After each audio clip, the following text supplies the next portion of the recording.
Linda Woodwards, we're here on a lovely June afternoon at the Lightship Cafe.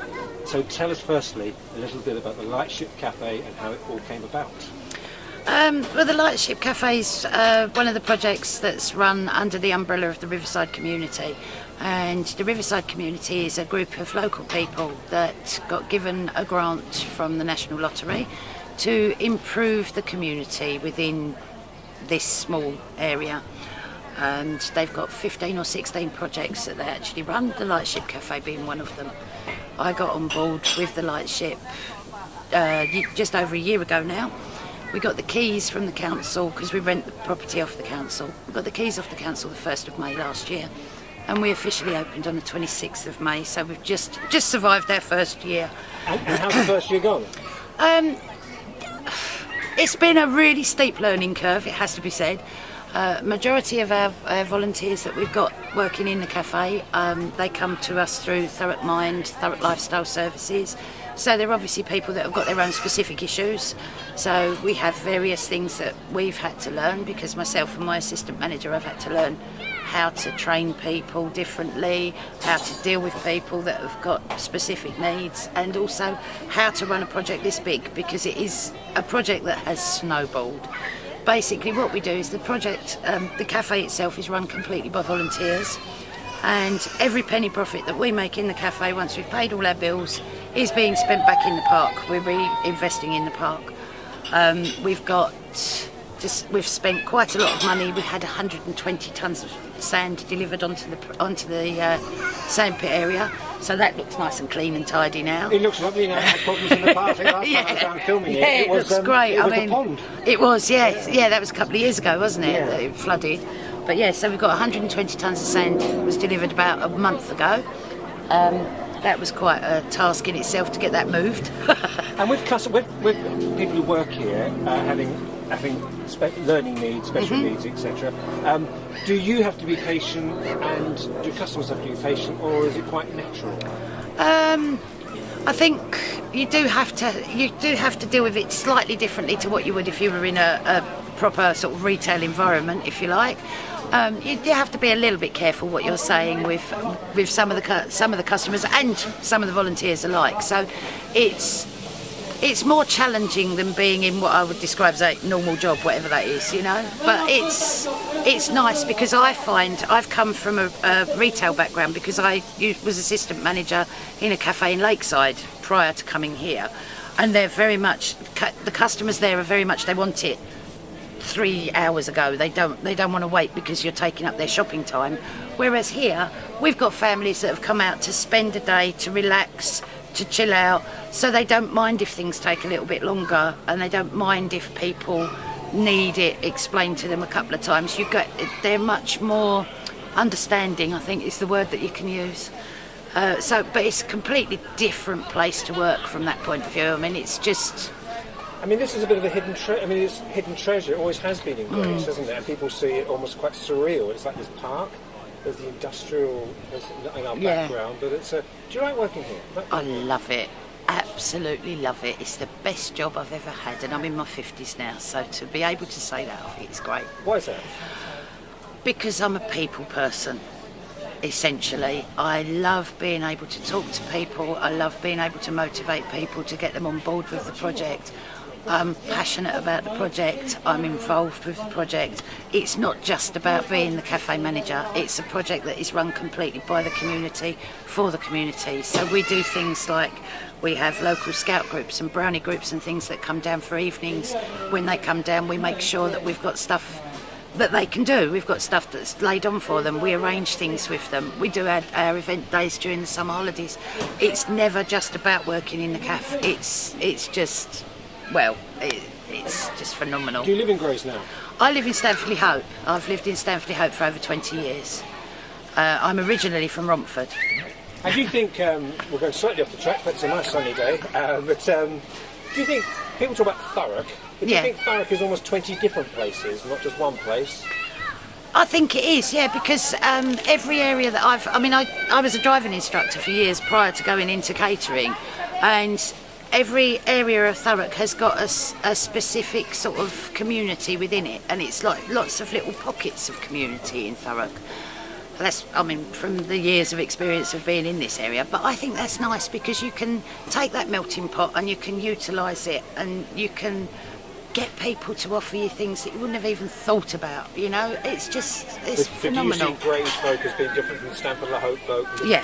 There is. Yeah, I feel there's a difference.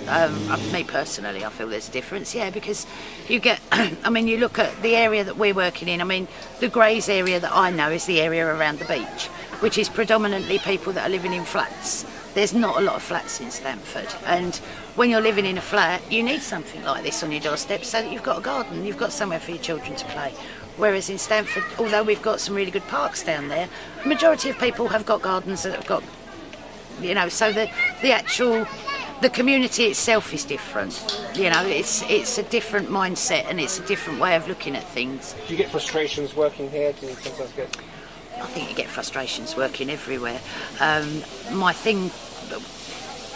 One of my main frustrations with working here sometimes can be the bureaucracy side of it. Well, there's projects that we want to do, but we have to wait for the go-ahead, and we have to wait for, you know, you've got to have all your I's dotted and your T's crossed to make sure that you're not breaking any health and safety rules, to make sure that you're not treading on anybody's toes and doing something that another part of the project would be doing.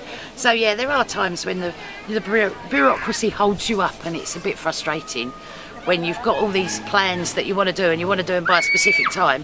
And the other thing as well with it is what does ruin it sometimes for us is the weather, because the work in the park is predominantly based on whether we've got the weather to do it.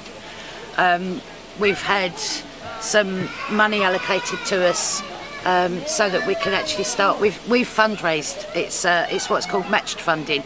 We fundraise part of it, and we get the funding matched to us. It's a special fund, and we want to make a specialised toddlers play area. We know what equipment we need in there. We've got the funding. We've done the fundraising and matched it from our point of view. So it's all there. It's all ready to go. And then we had lots of thunderstorms and rain and goodness knows what else. And we've had to then put it all on hold and build a soakaway, get a soakaway built over there to get rid of the water table so that we could actually start putting play equipment in on it, because you can't put play equipment on soft ground because it will sink. So yeah, it's quite frustrating sometimes. So like next week, it looks like it's going to be it's a scorcher. Yeah. So do you have to make any? Are you going to make any special preparations or get extra staff, or what do you do? We'll get as many extra staff in as we can. Predominantly because the staff are volunteers, you do find that it's quite difficult to get them in when it's good weather, because obviously they've got things that they want to do with their families. But yeah, we'll get extra staff in, and the other thing we'll do is make sure we've ordered extra ice creams in. Do you actually? I've just noticed in the corner of my eye you've got the 5-star food hygiene rating, which I thought we'll just mention it here. But also, do staff get an opportunity to get any qualifications? Yes. Once volunteers with us have done a certain amount of hours, we usually say around the 100-hour mark, so that they've shown us a commitment. We give them the opportunity to go in for their level 1 and level 2 food and hygiene training, and they do that in-house with us because we're also part of the National Caterers Association, which is a great governing body because they help us out with making sure that we've got all of the correct legal paperwork and everything done, so that we're compliant with everything that we need to be compliant with. And they also supply us with the training programs for people as well, which is great. But we do a lot of in-house training with people as well. We're currently in negotiations with the Thurrock Adult Community College to do a British Sign Language taster course, so that people that are serving here, if we get a deaf customer in, they can communicate with that deaf customer.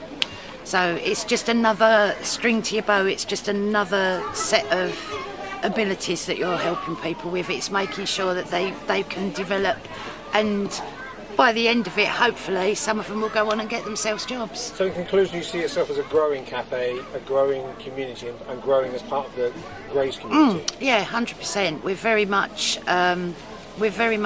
well, I had a little rant on Facebook the other week because we had a little issue with a customer in the cafe, and I had a little rant on Facebook, and I hold my hands up to that.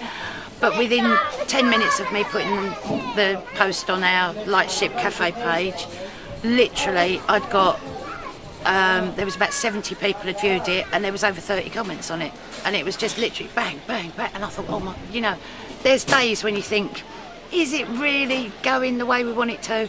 Something like that happens, and you get that backing from customers saying what they've said on it, and it's just, yeah, we're doing the right thing. We are doing the right thing. I mean, the comment that meant the most to me, and it really did touch me, was one of the comments on it was, your volunteers are not worthless, they're priceless. What more can you say? That just, to me, that's why I'm here. It's that positive feedback, it's that community feeling, it's making a difference. Linda, you're writing my own headline. So on that point, we'll say thank you very much for your time. Thank you.